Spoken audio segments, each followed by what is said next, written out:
أيام التشريق أيام عيد المسلمين أيام التشريق የሙስሊሙ የክብረ በዓል ቀን ነው አራቱም ቀን እኛ ብዙ ጊዜ ክብረ በዓላችን ሁለት ብቻ ነው ሶስት ብቻ ነው እሱም ዒድ አልአድሃ ዒድ አልፍጥርና የሳምንቱ ጁምዓ ነው ይባላል አይደለም ያ ብቻ አይደለም እኛ አምስት ዒድ ነው ያለን እንደም ስድስት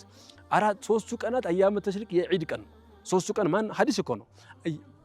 من قالوا نبينا عليه الصلاة والسلام أيام التشريق أيام عيد المسلمين أيام التشريق كو يمسلمو يعيد كأنه عيد ما يكبروا بتكنبروا سلاس كمتو سلزي بنزاك أنا توجست ليوتشو يتشاوتو